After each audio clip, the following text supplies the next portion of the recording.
빌립보서 4장에 보면 유명한 바울의 메시지가 있지요. 빌립보서 4장 13절, 내게 능력 주시는 자 안에서 내가 모든 것을 할 수 있느니라 그랬어요. 모든 것을 할 수 있느니라, 여기에 우리의 마음이 가기도 합니다. 그러나 바울은요, 내게 능력 주시는 자 안에서 내가 모든 것을 할 수 있다, 이런 고백을 하고 있습니다. 이 능력이 어떤 능력입니까? 바울이 도대체 경험한 능력은 어떤 능력이기 때문에 이 능력에 대해서 강조하고 있을까? 바울이 말하는 이 능력은요, 어떤 상황 속에서도 기뻐하는 능력을 말하는 것입니다. 그러니까 예수 믿는 사람들은 어떤 상황에서도 기뻐할 수 있는 능력이 있는 것입니다. 바울이 이렇게 기쁨을 이야기하는 중요한 비결이 있어요. 그 비결이 뭐냐면, 이 기쁨을 누리기 위해서 바울은요, 저절로 된 것도 아니고 배우기를 힘썼다 하는 거예요. 배우게 되었다 하는 것입니다. 무엇을 배웠냐면, 오늘 말씀해 보면 11절에 나는 어떤 형편에든지 나는 자족하기를 배웠노니 그랬어요. 스스로 자족하는 것이 아니라 자족하는 것을 배웠다, 이렇게 표현하고 있는 것입니다. 그리고 그 다음에 보면 12절에 나는 비천에 처할 줄도 알고 풍부에 처할 줄도 알아 모든 일 곧 배부름과 배고픔과 풍부와 궁핍에도 처할 줄 아는 일체의 비결을 배웠노라 그랬습니다. 풍부할 때만 기뻐하는 것이 아니라 배고플 때에도 궁핍할 때에도 기뻐할 수 있는 일체의 비결을 배웠다는 거예요. 세상 사람들은 그렇지 않지요. 풍족할 때, 뭐가 잘 될 때 기뻐할 수 있죠.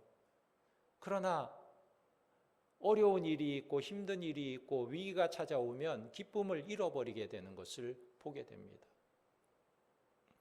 그러나 바울은 그렇지 않다는 거예요. 우리 예수 믿는 사람들은 좋은 일이 있고 기쁜 일이 있을 때 기뻐하는 것 당연하겠지만, 힘들고 어렵고 위기가 왔을 때에도 기뻐할 수 있는 비결을 배웠다 말하고 있는 것입니다. 그래서 바울의 기쁨에는 중요한 비결이 있는데, 그 첫 번째가 무엇이냐면, 바울은 남을 이해하는 마음을 가지고 있었어요. 인간의 내면 속에는 다른 사람이 나를 이해할 때 기쁨이 있습니다. 윌리엄 제임스라는 심리학자가 인간의 본질 밑바닥에는 다른 사람에게 감사를 받을 때 형용할 수 없는 기쁨이 솟아나는 인자가 있다 그랬어요. 우리가 감사합니다, 고맙습니다, 이렇게 이 말을 들으면요, 마음에 기쁨이 생겨요. 한번 옆 사람 보면서 한번 해봅시다. 감사합니다, 고맙습니다.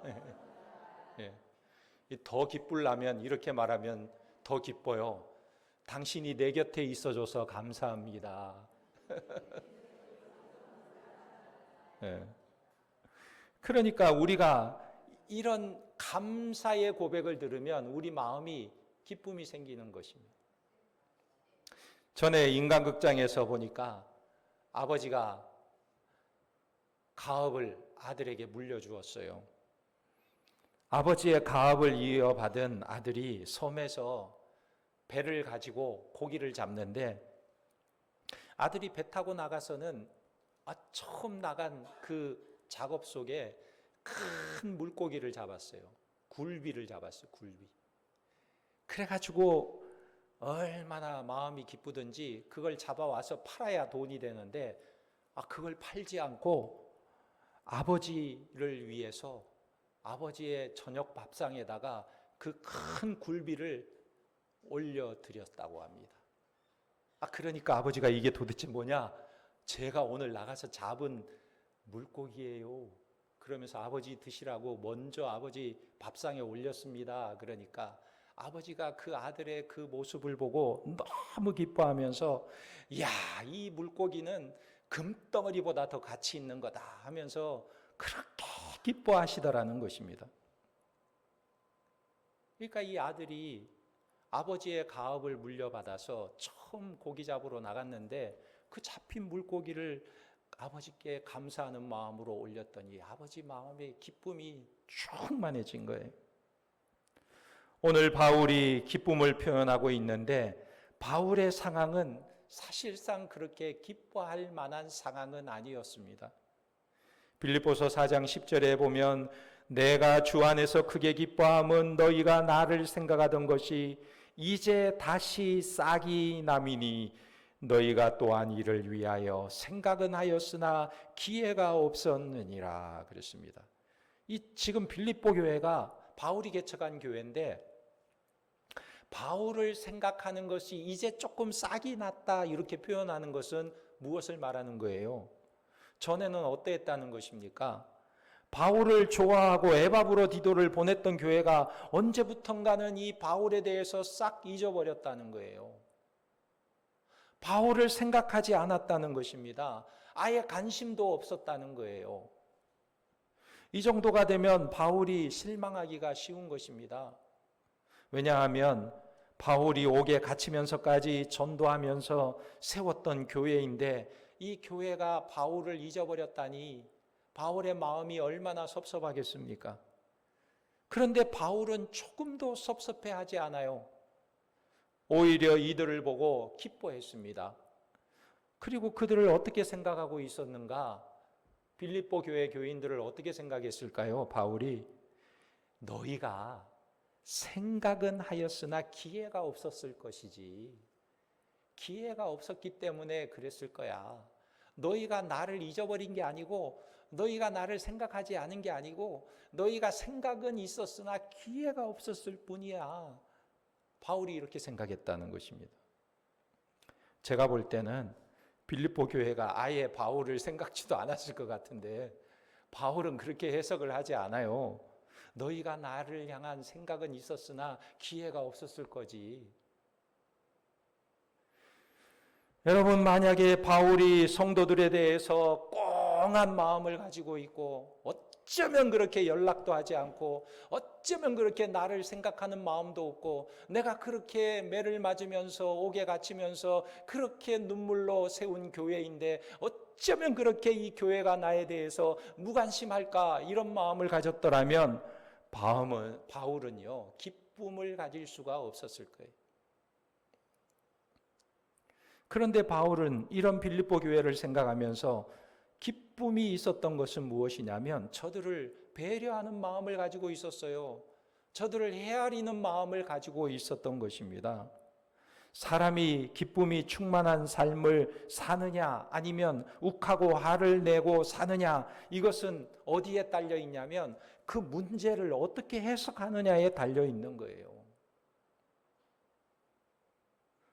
예를 들어 나폴레옹이 장군으로 있을 때 아주 엄격한 규율로 군대를 지도했다고 그래요. 나폴레옹이 군사들이 제대로 잘 보초를 서고 있는지 불시에 방문할 때가 있었다고 합니다. 초소를. 그렇게 이제 초소를 불시에 탐방을 하는데 어느 초소에 보니까 보병이요. 소총을 옆에다 두고 졸고 있는 거예요. 얼마나 피곤했으면 보초가 지켜야 되잖아요. 깨어 있어야 되잖아요. 소총을 옆에 들고 푹푹 졸고 자고 있는 거예요. 이 엄격했던 나폴레옹이 어떻게 했겠습니까? 나폴레옹이 그때 이 초병을 깨우지 않고 그 총을 자기가 대신 들고 보초를 서게 된 거예요. 자라고 놔두고 자기가 소총을 들고 보초를 선 것입니다. 한참 후에 이 보초병이 자다가 깨어보니까 이상하거든요. 자기 총을 누가 들고 보초를 서고 있는데 가만 보니까 나폴레옹이 장군이었어요. 얼마나 기겁을 했겠습니까? 이제 속으로 죽었구나라고 생각을 하고 있는데 나폴레옹이 이렇게 말합니다. 얼마나 피곤했니? 많이 힘들었지? 내가 마저 보쳤을 테니까 너는 좀 더 자거라. 그러면서 차라고 하는 거예요. 차라고. 여러분, 이 말을 들은 초병의 마음은 어떠했을까요? 장군을 향한 이 초병의 마음이 어떠했을까? 너무 감동해서 이 나폴레옹 옆에서 아마 충성을 다했을 거예요. 혹 총탄이라도 날아오기라도 한다면 자기 몸으로 뛰어들어서 막을 정도로 충성하고자 하는 마음이 그에게 일어났을 거예요. 왜 그랬을까요? 무엇 때문에 그런 마음이 생겼습니까? 장군이요, 자기의 입장을 이해해 준 것 때문에 그 마음에 감동이 일어나는 거예요. 평범한 사람이 비범한 사람과의 차이가 무엇일까? 그 차이는 거기에 있습니다. 다른 사람을 이해하는 마음. 이해하는 마음. 그 차이인 것입니다. 오늘 바울은 그들이 잘해주던 못해주던 오히려 그들에 대해서 고맙게 여기고 있어요. 그들을 이해하고 있어요. 너희가 생각이 없었던 것이 아니라 기회가 없었겠지. 그들의 마음을 헤아려 주고 있는 것입니다. 그리고 축복하는 것입니다. 그래서 바울은 이런 비결을 가지고 있었기에 기뻐할 수 있었던 것입니다. 그리고 두 번째 비결은 자족하는 비결인 것입니다. 이것은 자신에 대한 이해입니다. 기쁨은 자족하는 능력이 있어야 합니다. 자족하지 않으면 모든 일에 탁월한 창의력이 불만으로 나타나요. 바울은 다른 사람을 이해하는 비결은 자신이 어떤 형편에서도 초절할 수가 있었습니다. 4장 11절 말씀해 보면 내가 궁핍함으로 말하는 것이 아니니라 어떠한 형편에든지 나는 자족하기를 배웠노니 나는 비천에 처할 줄도 알고 풍부에 처할 줄도 알아 모든 일 곧 배부름과 배고픔과 풍부와 궁핍에도 처할 줄 아는 일체의 비결을 배웠노라 그랬어요. 여기 풍부에도 처하고 비천에도 처할 줄 아는 일체의 비결, 이게 뭔지 아십니까? 풍부에도 처할 줄 알고 비천에도 처할 줄 아는 일체의 비결, 여러분들은 경험했습니까? 바울은 일체의 비결을 배웠다 이렇게 표현하고 있어요. 이것은 무엇을 말하냐면 모든 상황에서 만족할 수 있다 하는 거예요. 우리 기독교는요, 세상 종교와는 다른 종교입니다. 세상 종교들이 추구하는 금욕적인 종교가 아니에요. 요즘 세상은 마치 무소유에 대한 대단한 신비로움을 말하기도 해요. 언젠가 법정 스님의 무소유가 막 소개되면서 세상에 매스컴을 탄 적이 있습니다. 무소유 그러면 대단하고 위대해 보이기도 해요.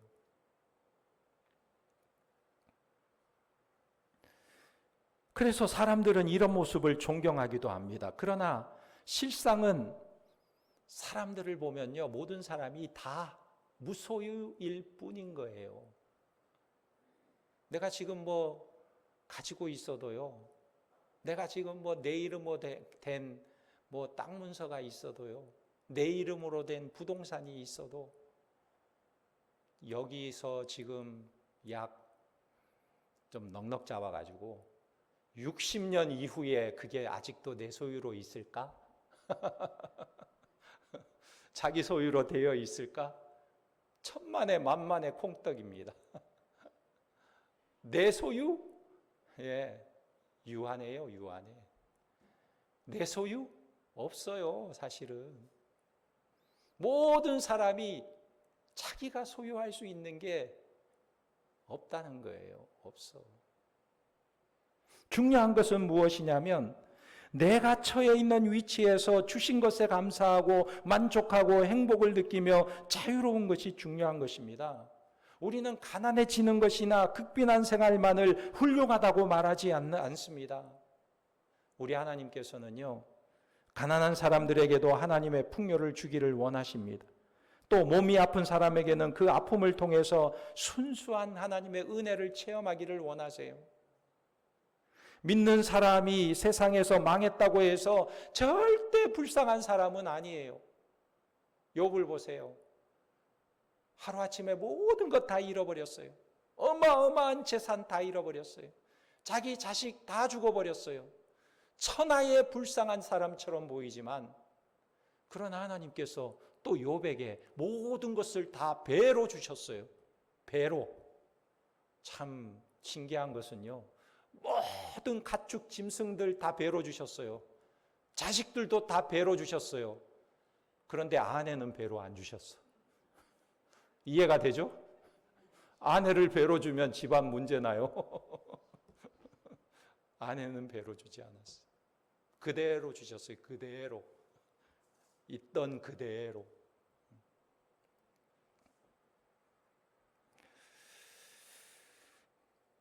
그러니까 우리가 세상에서 망했다고 해서 불쌍한 사람은 아닙니다. 그 이유는 내가 소유했던 모든 것이 다 내 것이 아니었음을 우리는 미리 체험을 통해서 경험하기 때문에 이것이 오히려 축복이 되는 거예요.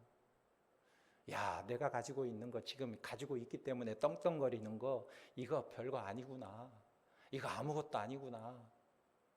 내가 이 세상에서 좀 가지고 있고 누리고 있다고 해서 큰 소리 칠 거 아니구나. 이걸 깨닫게 되는 것입니다.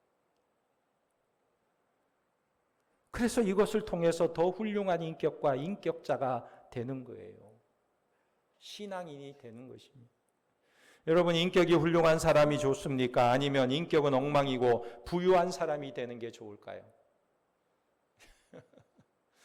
인격은 엉망이고 부유한 사람, 세상 사람들이 다 혀를 끌끌끌끌 차요.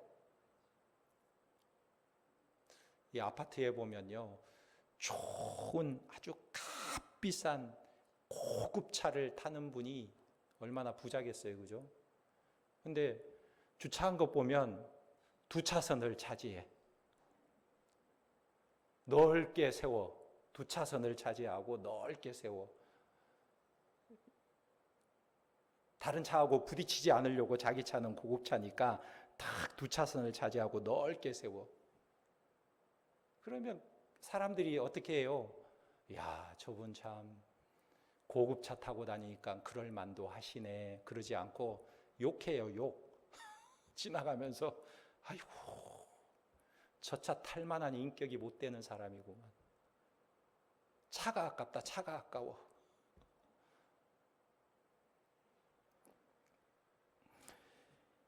인격이 훌륭한 사람이 존경받아야 되는 거예요. 그러니까 중요한 것은 모든 일에 감사함으로 하나님을 바라보는 사람이 바로 축복된 사람이라는 것입니다. 그래서 오늘 바울은 분명하게 이야기하고 있어요. 12절에 나는 비천에 처할 줄도 알고 풍부에 처할 줄도 알아 모든 일 곧 배부름과 배고픔과 풍부와 궁핍에도 처할 줄 아는 일체의 비결을 배웠노라. 일체의 비결을 배웠다. 어떤 상태가 축복인가요? 예를 들어서 하나님 이거 꼭 주세요 하고 하나님께서 자기가 원하는 것을 주고 응답을 받은 자가 축복일까? 아니면 주의 뜻대로 이루어 주시옵소서 하고 하나님 앞에 맡기고 사는 사람이 복된 사람인가? 어떤 사모님이요, 얼마나 열정적으로 하나님 앞에 기도하는지, 하나님 앞에 구할 게 너무 많아가지고 얼마나 하나님 앞에 열심히 기도하는지, 응답받으려고 밤새워 기도할 때도 있고 막 하나님 앞에 애통하면서 기도할 때도 있고, 얼마나 하나님을 쫄르고 막 응답해달라고 매달리는지 몰라요. 그런데 이 사모님은 응답을 받고 나서도 또 그 응답 받은 것 때문에 걱정이 생기고 응답 받은 것 때문에 또 다른 기도 제목을 생겨서 또 애를 끌으면서 하나님 앞에 또 기도하고 매달리는 거예요. 그런데 자기 남편을 보면 기도할 때 하나님 뜻대로 하옵소서 하고 아무 걱정도 없이 너무나 행복하게 잘 지내더라는 거예요. 자기는 날마다 기도하고 매달리면서도 늘 걱정이 많은데 자기 남편은 주의 뜻대로 하옵소서 하고 하나님 앞에 맡기고 너무 편안하게 살더라는 거예요. 그래서 깨달은 것이 뭐냐면 이것을 깨달았다고 그래요. 내가 원하는 것보다 주님이 주시는 것이 훨씬 좋은 것을 이 사모님이 깨닫게 되었다. 내가 원하는 것보다 하나님께서 주시는 것이 훨씬 좋은 거라는 것을 깨닫게 되었다. 자기가 원하는 것을 하나 얻으면 또 하나의 걱정이 생기고 또 하나를 얻으면 또 하나의 걱정이 생기고 자꾸 그러던데 하나님이 주시는 것을 기쁨으로 받아 누리니까 그렇게 행복할 수가 없더라는 거예요. 여러분, 우리는 어떤 존재입니까? 구하는 것보다 하나님께서 알아서 주시는 것을 누리기도 바쁜 존재인 줄 믿으시기 바랍니다. 우리에게 하나님께서 하늘에 속한 모든 신령한 복을 주셨다 말씀하세요. 그러므로 우리는 바울처럼 모든 것을 배워야 하는 것입니다. 어떤 것을 주셔도 최고의 은혜로 알고 기뻐하는 자들이 되기를 주님의 이름으로 축원합니다. 그리고 세 번째 비결은 하나님의 능력을 빨아들이는 비결이에요. 13절에 바울이 무엇을 말합니까? 내게 능력 주시는 자 안에서 내가 모든 것을 할 수 있느니라 그랬어요. 바울이 지금 아주 중요한 고백을 하고 있습니다. 바울의 모든 삶의 비결은 돌을 닦아서 또는 스스로 노력해서 나오는 것이 아니라는 거예요. 능력 주시는 자 안에서 모든 일을 할 수 있었다 고백하고 있어요. 능력 주시는 자 안에서. 여러분, 이것을 믿습니까? 하나님께서는 무한한 능력이 있으신 줄 믿으시기 바랍니다. 그러니까 그분이 주시기로 작정하면 엄청난 것을 주시는 거예요. 하나님이 은혜를 주시면 그 은혜가 폭포수와 같이 우리 가운데 쏟아지는 것입니다. 오늘 우리의 삶을 돌이켜볼 때 하나님의 은혜가 아닐 수가 없는 거예요. 하나님께서 우리의 삶을 돌보아 주시고 하나님께서 능력 주시지 않으셨으면 오늘까지 우리가 믿음으로 걸어올 수가 없었음을 우리는 고백할 수밖에 없는 것입니다. 하나님께서 여러분들에게 능력 주심을 믿으시기 바랍니다. 수로보이게 여인이 예수님께 왔을 때 예수님 앞에 와가지고 거절당한 유일한 여인이었어요. 그런데 이 여인이 거절당하면서도 예수님 앞에 뭐라고 말하냐면 이렇게 말했습니다. 개들도 주인의 상에서 떨어지는 부스러기를 먹나이다 주님. 그러니까 주님께서 이 여인을 이렇게 다시 보았어요. 여러분, 우리 주님께서는 어떤 분이시냐면 구하는 자에게 주시는 분이십니다. 또 회당장의 집으로 갈 때에 한 혈류병에 걸린 여인이 예수님께 다가와서 몰래 예수님의 옷자락을 잡았어요. 회당장의 집으로 가는 중에 이 여인이 예수님께 몰래 와서 혈류병 걸린 여인이 예수님의 옷자락을 잡았어요. 이건 무슨 일이냐면 이 혈류병에 걸린 여인은 피를 흘리기 때문에 부정한 사람이에요. 부정한 사람은 정상적인 사람 옆에 가까이 가서는 안 되는 거예요. 이 여인과 접촉하는 자마다 부정하게 되는 거예요. 예수님의 몸에 손을 대어서는 안 되는 것입니다. 그런데 이 여자가 예수님께 다가가서 옷자락을 탁 만졌어요. 그 옷자락만 잡아도 내가 나을 줄로 믿은 거예요. 예수님께서 자기에게서 능력이 나감을 아시게 되었습니다. 그래서 이 여인을 바라보면서 네가 나았느니라 말씀하신 거예요. 예수님의 능력이 나간 것입니다. 우리가 일체의 비결을 배운다는 것은 그분의 능력이 내 능력이 되는 것을 믿어야 하는 것입니다. 내가 능력 주시는 자 안에서 모든 것을 할 수 있느니라. 주님께서 나와 함께 하시고 주님께서 내게 능력을 주실 때 내가 모든 것을 할 수 있느니라. 이 바울과 같은 고백이 우리 가운데 있을 때 우리 안에 기쁨이 충만할 줄 믿습니다. 셰익스피어의 오랜 친구가 있었는데 친구 집에 이 셰익스피어가 찾아갔는데 친구는 없고 그 집에서 청소하는 하녀가 마중을 나왔어요. 그래서 거실에 안내해 주어서 거실에서 기다리는데 이 하녀가 차와 책을 한 권 가지고 와서 이렇게 주면서 차를 마시면서 책을 보면서 기다리라고 배려를 해주는 거예요. 손님이 심심하지 않도록 섬세하게 배려해주는 그의 모습에 감동을 받았습니다. 그런데 친구는 계속 오지 않았어요. 차가 이제 다 떨어져서 이 차를 조금 더 마실 수 있나 하고 찻잔을 들고 부엌으로 이렇게 갔는데 그때 마침 하녀가 부엌 바닥에 있는 카펫을 막 들춰내면서 바닥 청소를 열심히 하고 있는데 그런데 이 하녀가요 얼마나 즐겁게 콧노래를 부르면서 그 청소를 하고 있는지 셰익스피어가 그 모습을 보면서 감동을 받게 됩니다. 그래서 셰익스피어가요 사람들이 성공에 대해서 물을 때 이렇게 대답해 주었다고 합니다. 성공은 무엇이냐? 혼자 있을 때나 누가 있을 때나 변함없이 콧노래를 부르면서 일을 할 수 있는 사람이 성공한 사람이라네. 여러분, 바울은요, 내가 일체의 비결을 배웠다 그랬어요. 일체의 비결을 배웠다.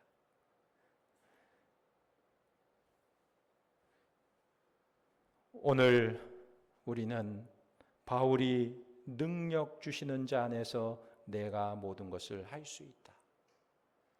내가 예수 그리스도 안에서 일체의 비결을 배웠노라 고백한 바울과 같이 어떤 상황 속에서도 어떤 환경 속에서도 기뻐할 수 있는 참된 그리스도인이 되시기를 예수님의 이름으로 축원합니다. 아멘. 기도하겠습니다.